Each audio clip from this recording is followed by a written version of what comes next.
Amis du jour, chalutations.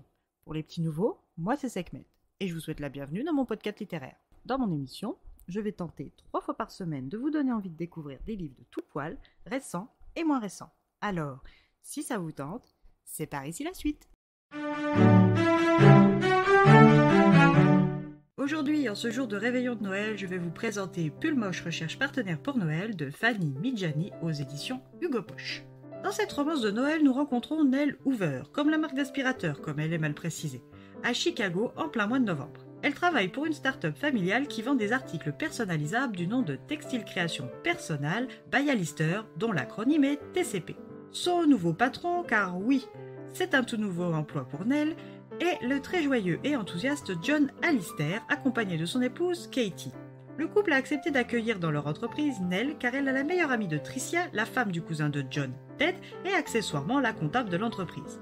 Nell est un peu perdue et submergée par les idées loufoques toujours plus nombreuses de son patron, qui en l'absence de sa femme partie en voyage d'affaires, se tourne vers elle pour les lui exprimer. Mais Nell, ne supportant pas de ne pas s'intégrer ou de ne pas être appréciée, fait tout pour bien s'intégrer à sa nouvelle entreprise. Son comportement peut être imputé à sa vie personnelle, car après la mort de son père, sa mère est partie faire le tour du monde, la laissant seule avec sa peine.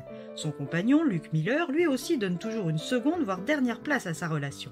Elle passe après son fils, son ex-femme et ses amis, avec qui après 1 an de relation, elle n'a toujours eu aucune interaction.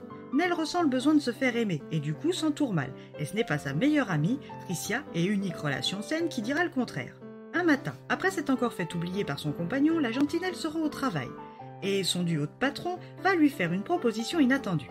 À la suite de son voyage d'affaires, Katie a retrouvé une ancienne amie de fac, Mina Taylor. Elle est actuellement la détentrice du réseau North Closer dans l'Est américain et le Grand Nord.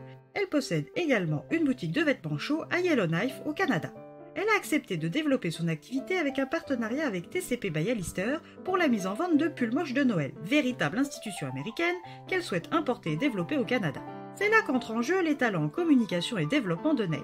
Ses patrons lui proposent de s'envoler pour le Canada afin de superviser la vente des pulls moches et de promouvoir l'entreprise, et par là même le partenariat avec Mina.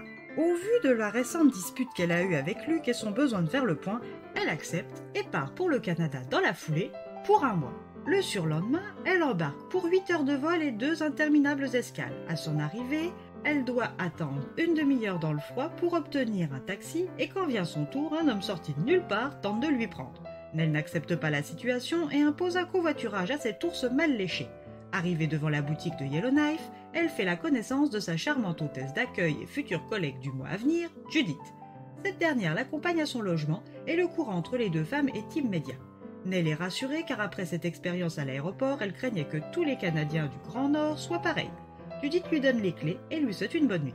Une fois à l'intérieur, elle constate le luxe des lieux et commence déjà à se détendre, quand soudain, elle aperçoit tout juste douché l'inconnu du taxi sortir du couloir de sa location. Le destin s'acharne. Nell doit trouver une solution au plus vite car ce Jason Momoa du Grand Nord est loin d'être loquace et accueillant. Comment sa première nuit va-t-elle se terminer? Nell arrivera-t-elle à trouver un arrangement avec cet hostile inconnu? Son aventure canadienne commence mal, mais pour combien de temps? À vous de me le dire. Une romance de circonstances qui fait du bien, un véritable téléfilm de Noël. Au fur et à mesure des pages, le film se déroule. Des situations gênantes, loufoques, les gags et les séquences émotions, rien ne manque à la recette de cette romance de Noël. Je dois bien avouer que je ne suis pas une grande amatrice des histoires de Noël où tout le monde est beau, tout le monde est gentil, et à la fin, le happy end tant attendu. Mais de temps à autre, je me laisse séduire. Et avec ce roman, ça a été le cas pour moi. C'est une belle découverte que je vous recommande. Et bien voilà, j'en ai fini pour aujourd'hui. J'espère que cet épisode vous aura plu et vous aura donné des nouvelles idées de lecture. Si vous souhaitez découvrir d'autres petits bonbons littéraires tout droit sortis de ma bibliothèque, je vous retrouve le mardi 27 décembre prochain pour un nouvel épisode. Et si d'ici là je vous manque de trop, n'hésitez pas à me rejoindre sur mon compte Instagram, @leslectures de Sekhmet. Sur ce, chalut les amis et bon réveillon!